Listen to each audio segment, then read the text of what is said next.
Well, last week, Darren talked about Exodus chapter 1 through 3, and that started the story.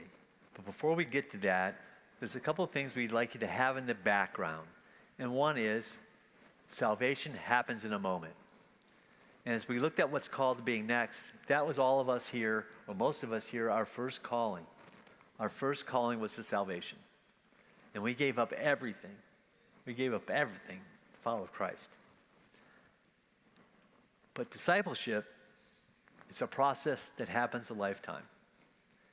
Matter of fact, and we don't think of this often in America given our culture, but if we look at the story of Exodus, discipleship happens over generations.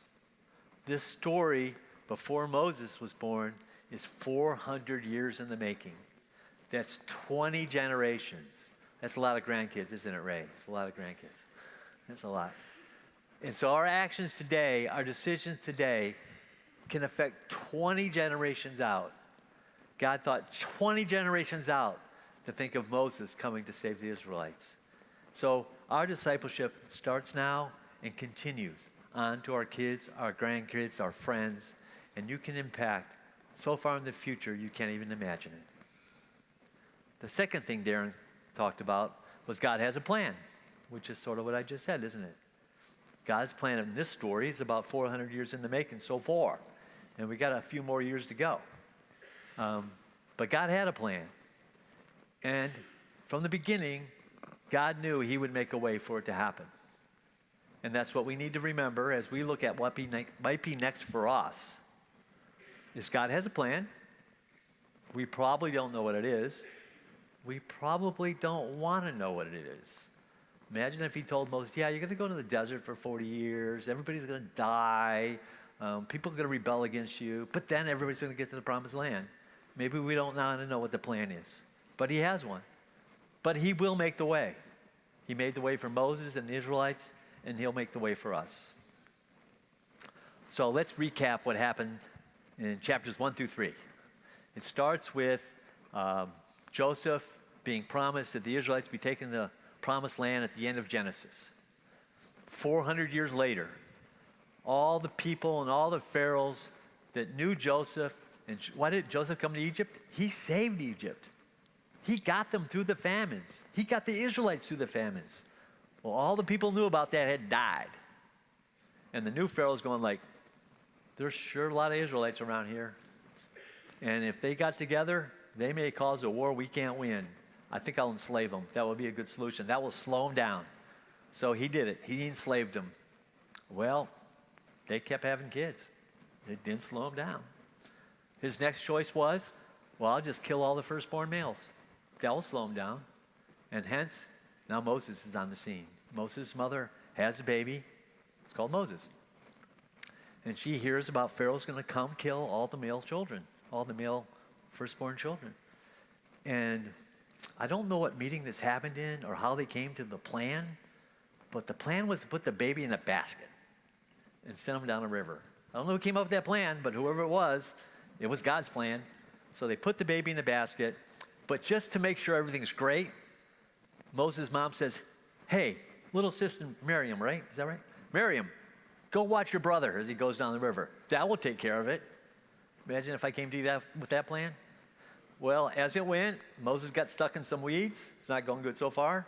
But Pharaoh's daughter sees Moses, sends a servant to get him. This is the speed plan. She gets him.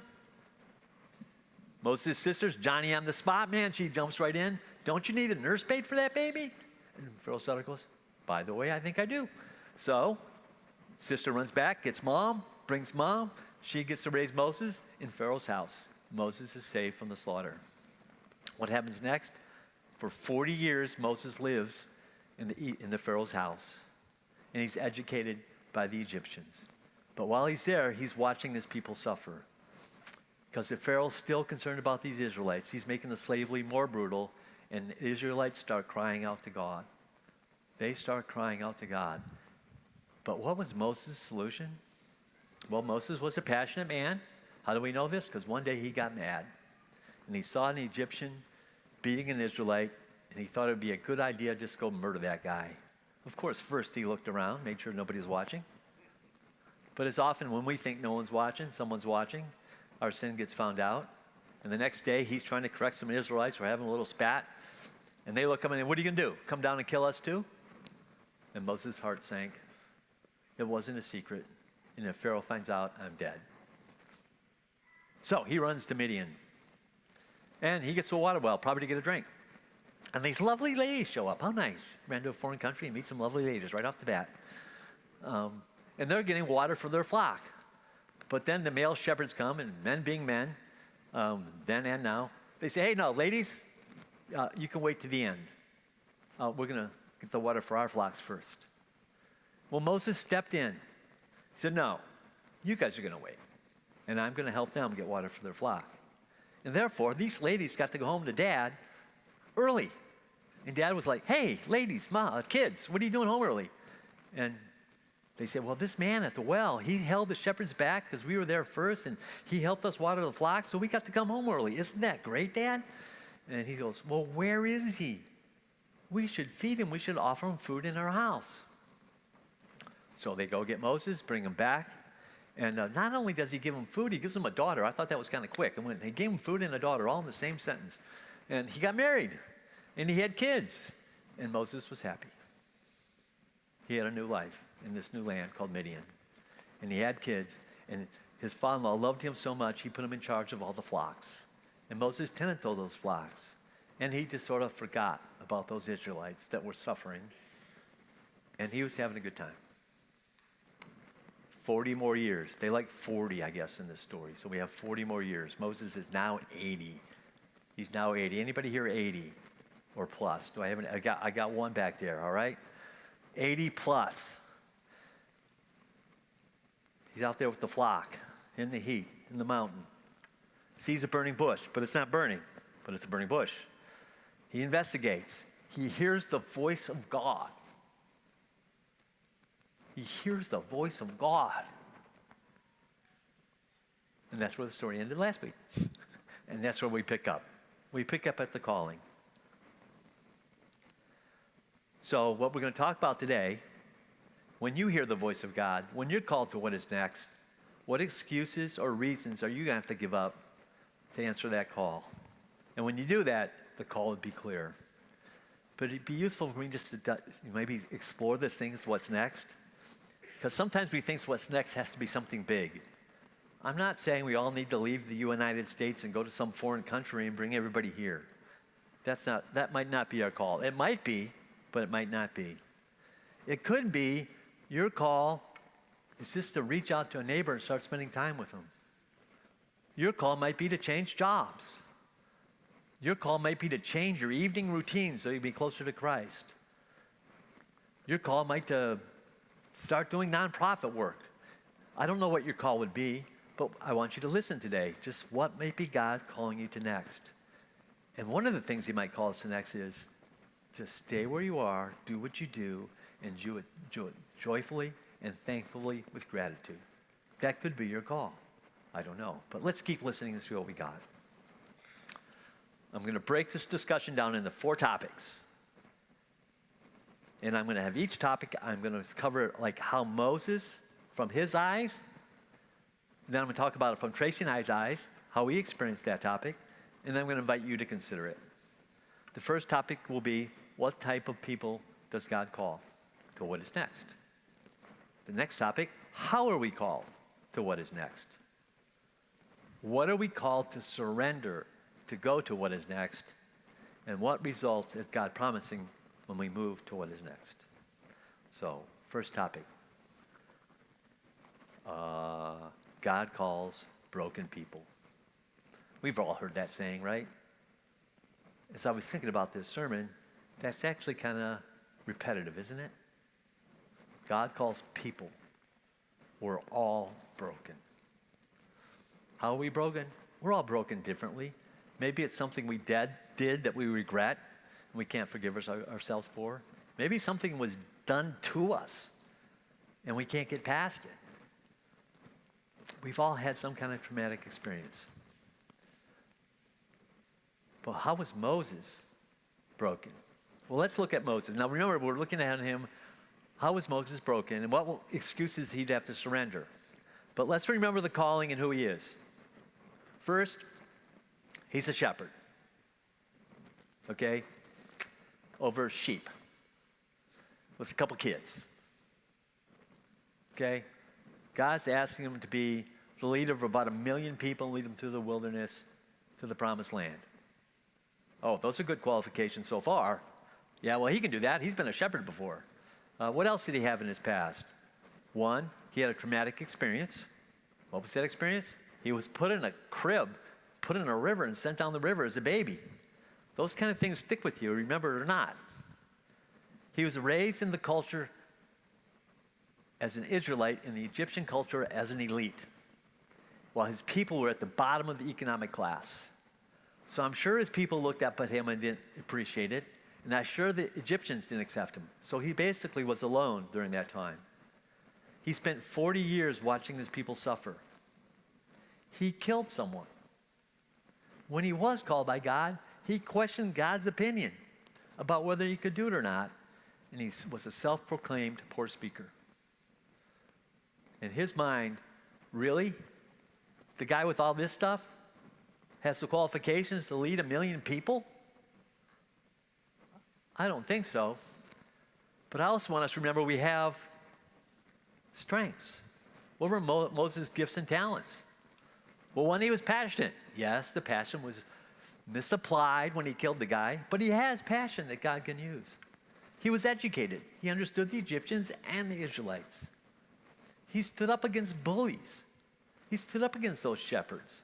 And he was a foreigner. What was he doing that? He was a servant. He had the gift of being a servant. And his father-in-law recognized that and put him in charge of all the flock. Later in the story, we will find out he was a leader because he stood alone when all the rest of the Israelites were abandoning God. He generated loyalty with his father-in-law, and he took counsel from him. So those are Moses' gifts and talents that I can identify. So now he was broken, some self-inflicted on him, some things he did himself, but he also had gifts and talents that God uses. So we're going to look through everybody's eyes. Now we're going to look through Tracy and my eyes, and we'll start with me. I was born into a traditional family. I had these great parents. Dad came home every day, and I mean every day for 18 years at 4:15. And Mom had dinner ready every day at 5 o'clock. And we ate. And then we had a dessert at 6:30, and then we watched TV and went to bed. And my dad did that every day. They were faithful. It was an Ozzie and Harriet TV show. Who's ever heard of Ozzie and Harriet? Okay, a few are in that age. That was a TV show about a nice family. But in that family, I was the black sheep. I'm not going to get into the details of what kind of black sheep I was, but if you can think, 1970s, teenage boy, I was doing what teenage boys did in the 1970s. And that wasn't great for my background. As I grew up, I was a lousy student. Once I got to college, I had the privilege of going to the University of Michigan, which was the equivalent of Michigan's A&M. I know you guys wouldn't think that, but that's what it was. And after 2 years, I got that letter in the mail saying, "You're on probation, kid. You have one more semester like last semester, and you're out." And I did what any good red-blooded American did. I switched schools.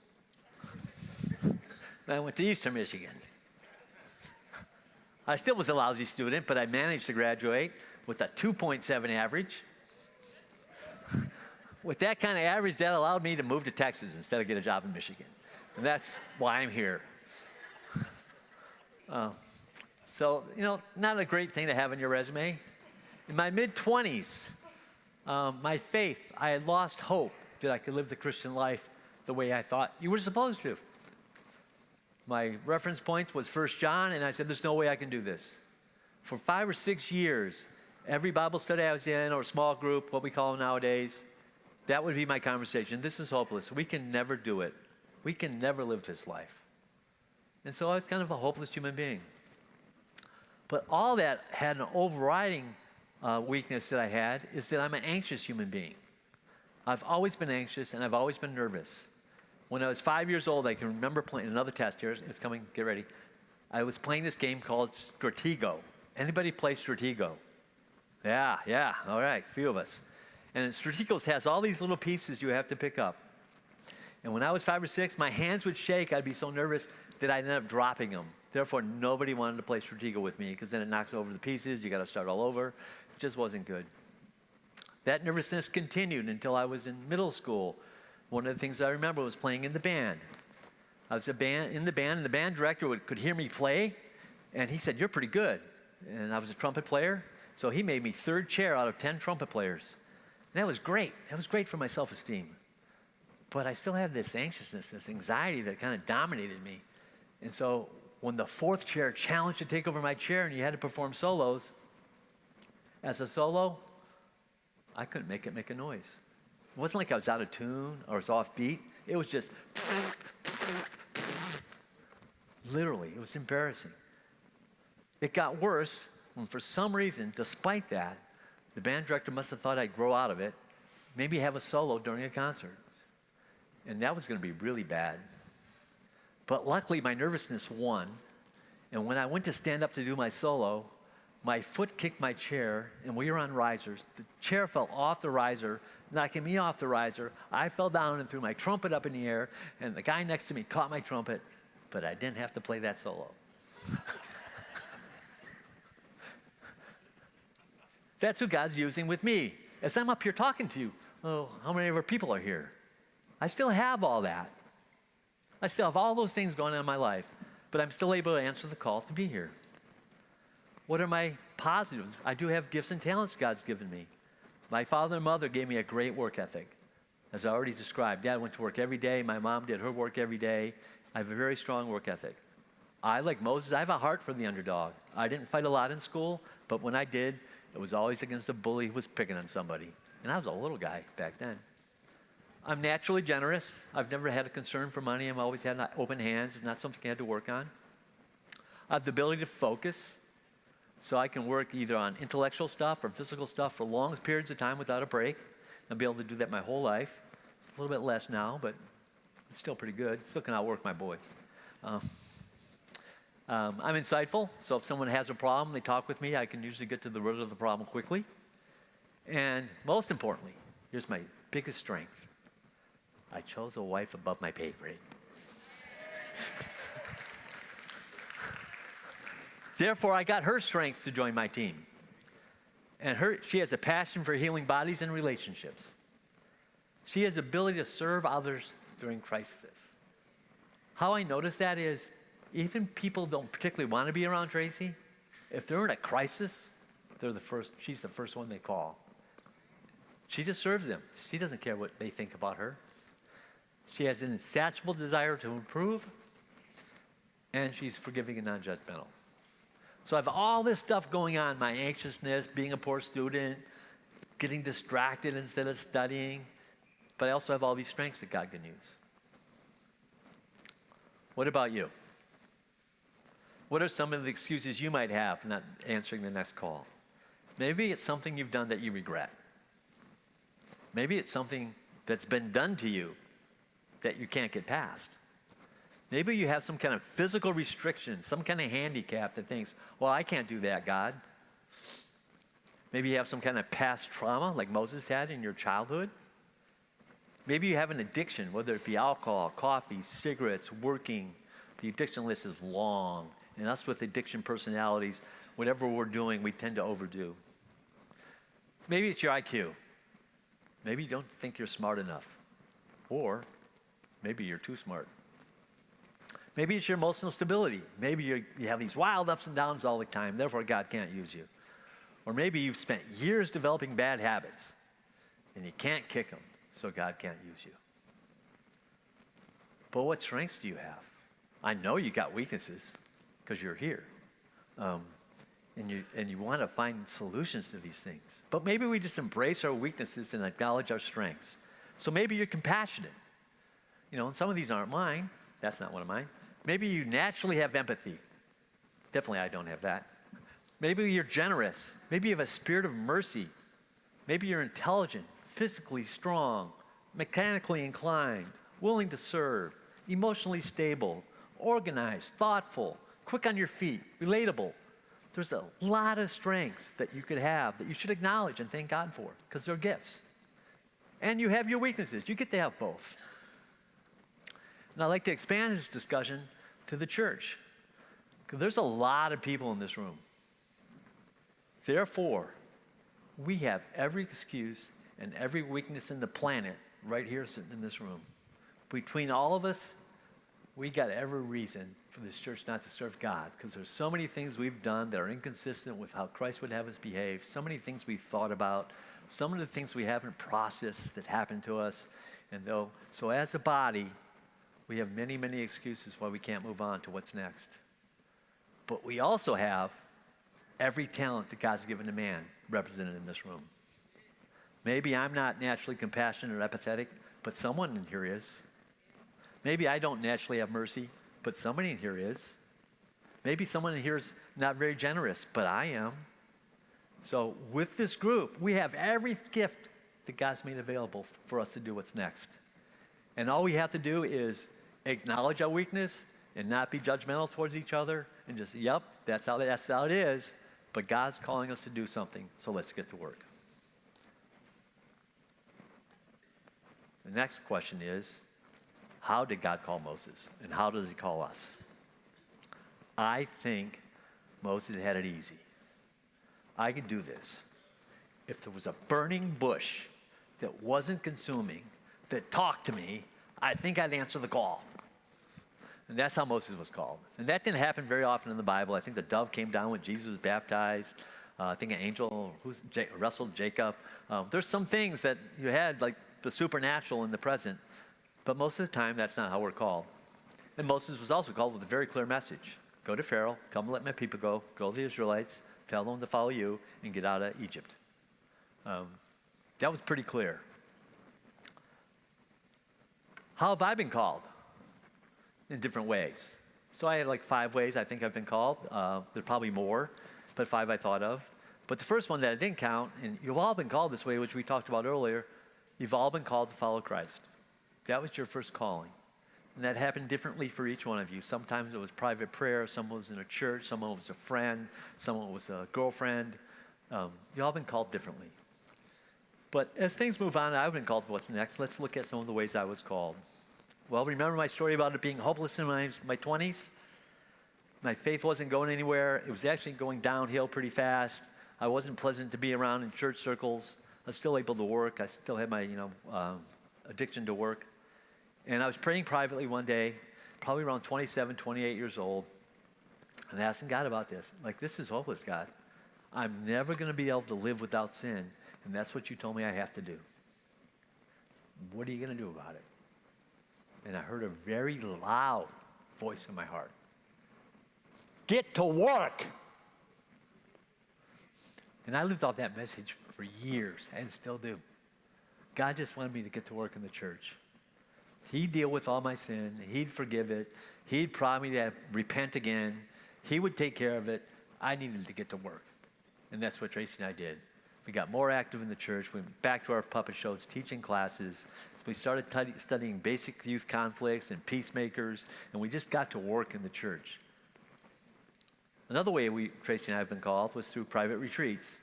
One time, Tracy went on a private retreat by herself. We didn't do this a lot, but once in a while. And I thought of the other one, but I'm not going to share that one.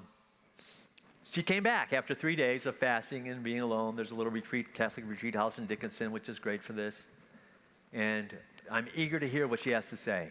Just like I'm kind of eager to hear what Jason has to say after being gone for 6 weeks. What did he learn while he was gone? Well, I was eager to hear what Tracy had to say. And the message was clear. She heard in her heart, serve those who come. And that was how we were called. And Tracy's personality was to go out and find people and minister to people wherever they are. And she'd bring them in. And if they didn't want to come, she'd drag them in. And I was more of like, I'll stay home. If they can find me, I'll help. This was the compromise God was making for us. Serve those who come. So we announced that to ourselves. We didn't really announce it to the world. And by announcing ourselves, people came to us. And over the years, we've had hundreds of people live in our home. And they all came to us. We didn't go find any of them. We didn't advertise on Facebook. They just found us. We've counseled thousands of people. Again, they've just found us. And we lived off that message. We got in a private retreat. And that was what was next for us. We've been called through personal conviction. This happened in my other, church I was attending to before. It was a church about this size, 300 or 400 people. And there was a man in that church named Curtis. And I get choked up on this one. I'll try not to. And Curtis ministered to a man in the 5th Ward who was a pastor named Robert. And the man was dying and had an 11-year-old boy. The boy's mother was in jail, and she was not of good health either. And so for about 3 months, Curtis was announcing, the pastors were announcing, going to all the small groups, who will take this boy? And I'm sitting in Sunday school, and Curtis coming out of Sunday school, and he's announcing, okay, Pastor Robert, death is now imminent. It's going to be soon. And if somebody doesn't take this boy, he's going to go into CPS, and the state's going to do the church's job. And you think my response would be compassion and empathy. But remember, I don't have that gift. My response was anger. So I stood up, pounded my chair, and said, what kind of church is this? 300 people? We can't take one boy? Now, sit down. That'll teach him. Heard a really quiet voice this time in my heart. Who are you talking to? Bobby moved in next week. Following week. That was how we were called. Just my personal conviction about what the church wasn't doing was a conviction about what I should be doing. And my most recent call, hit the wrong screen, was a health call. So in March of 23, I started having AFib attacks. That's where your heart goes, and it beats about 150 beats a minute.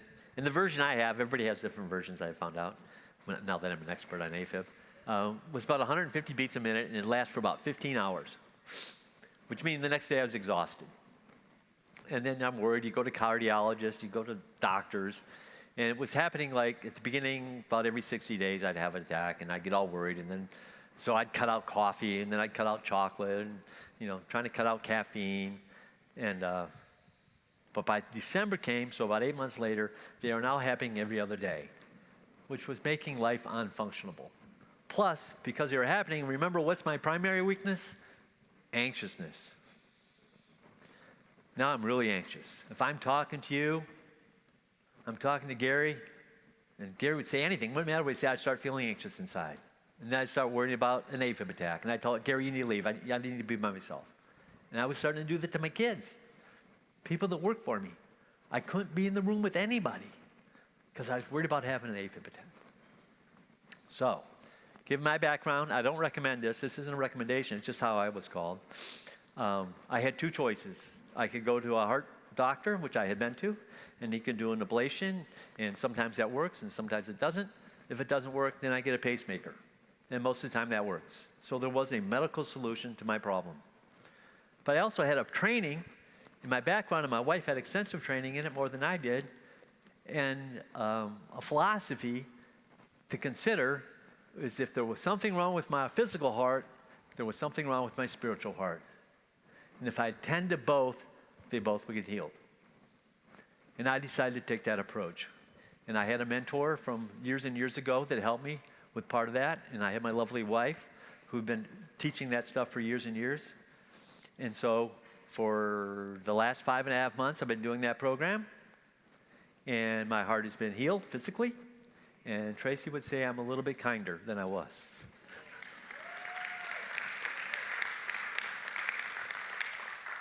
So that was a God calling to change my life, and that calling came from my health. Yes, my heart got healed physically, but being a little bit kinder is also pretty cool. Yeah. Thank you. Thank you. That was Elizabeth, who's really Linda. So how are you called? Well, I think the church on MastersRoad has a great program. If you don't know what God has for you next, I think it has a great program for you to explore it. And that's called the Are You In program. And that happens in January. I think they might do it in the summer one time. And it has things you can do that help you explore what's next as you get to work. The first is join the mission. So I need you guys to read, because I can't see it. What's that on the wall there? Read it together.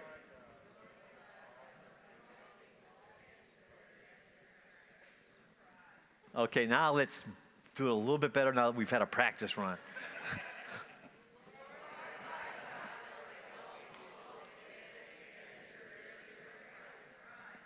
So join that mission. And as you're joining that mission, helping others on their journey, you see what God might have for you next. Join a team. We got all kinds of teams around here. We got the band team, the parking lot team, the cafe team, the hello team, the teaching team. I'm sure there's many more teams. Join a team. And as you work and serve in these teams, you may discover what God has for you next. Join a home group, or how I like to say it, build a community around you of fellow believers. Build that and attend it. And as you serve that home group, God may disclose something to you about what's next. And join everything generously. The more generous you are, the more clear things will get. Or you may find out what's next like I did through private prayer. You may examine your dreams. I know people have been called through their dreams.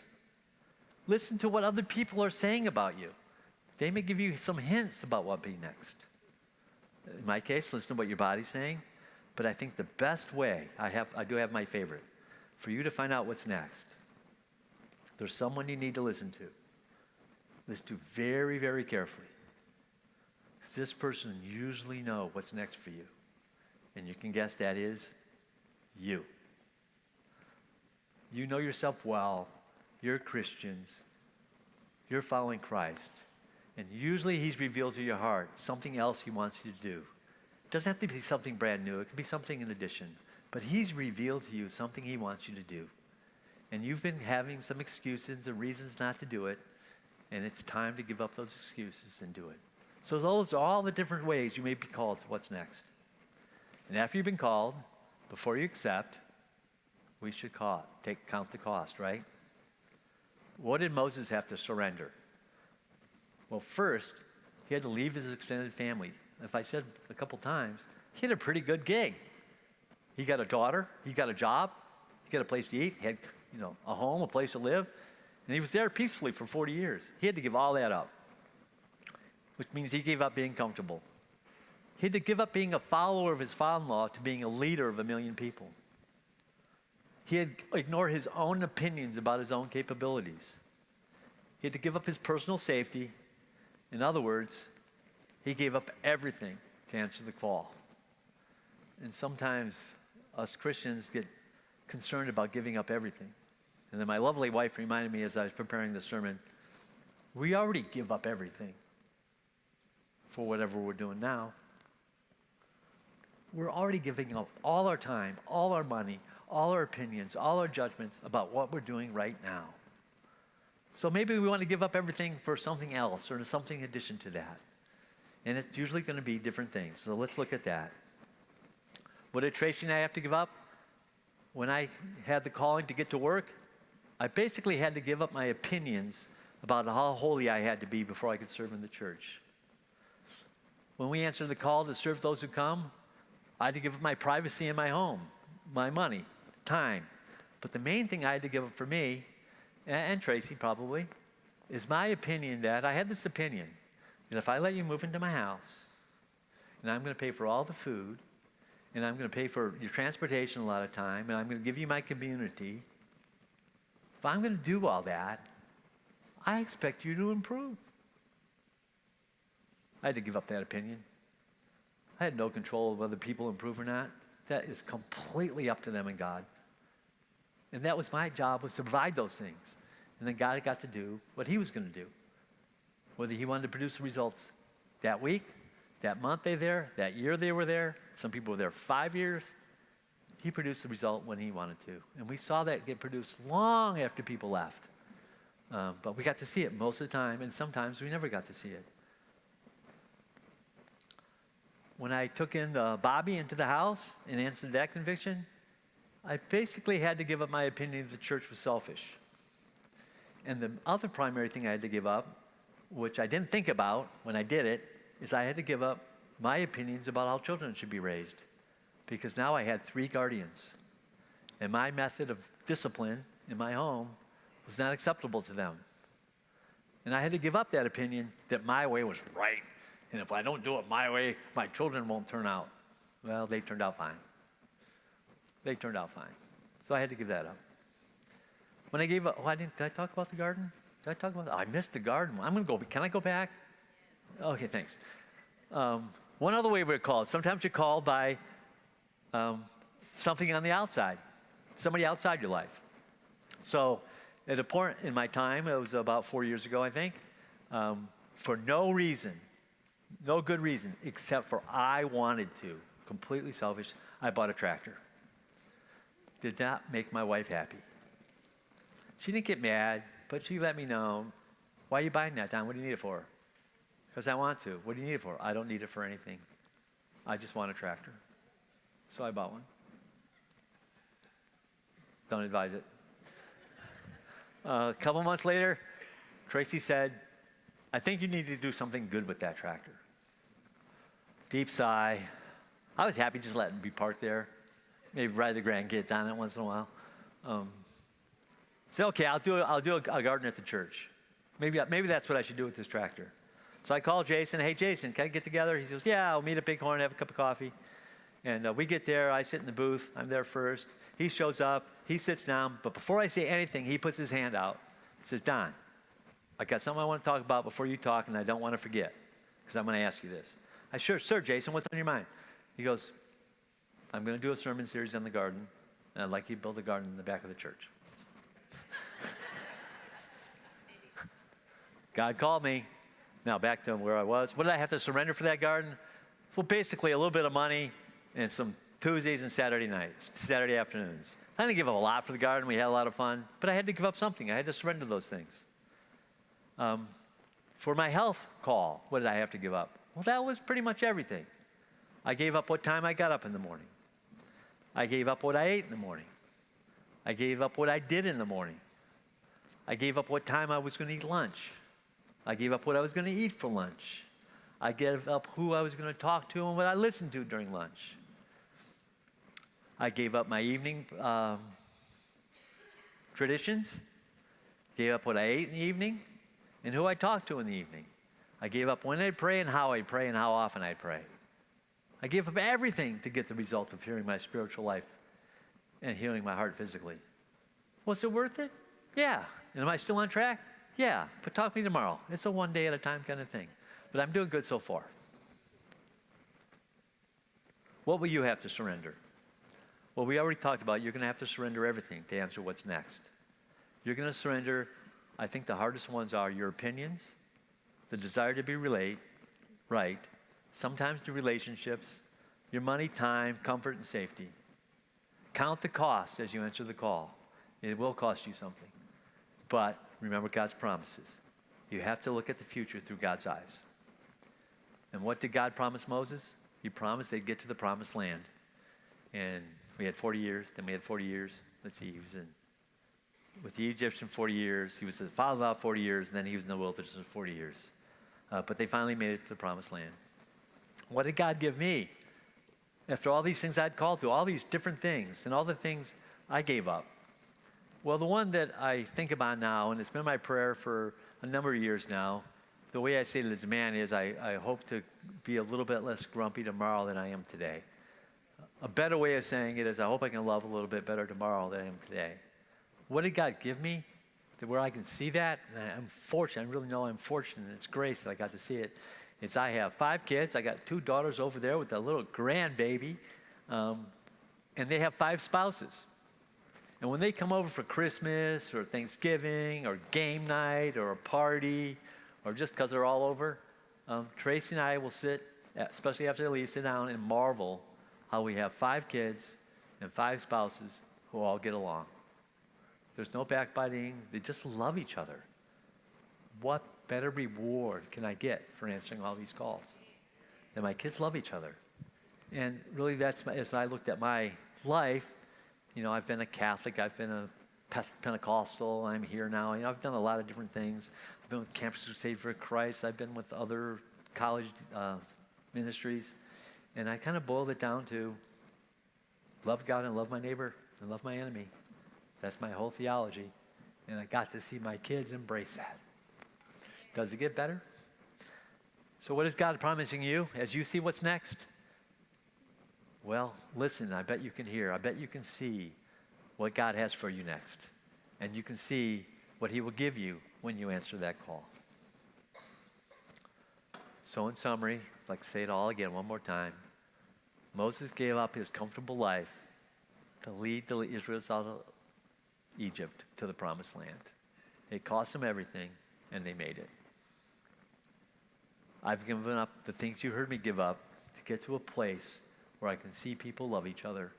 And I get to once in a while see somebody I impact learn how to love their neighbor and love their enemy. So as you read Exodus over the next couple of weeks, as you listen to yourself and the people around you, and you can see God might call you to something next, embrace it, count the cost, see the promise. And remember, as we say at the church on MastersRoad, the journey is on because the journey is on. God bless you.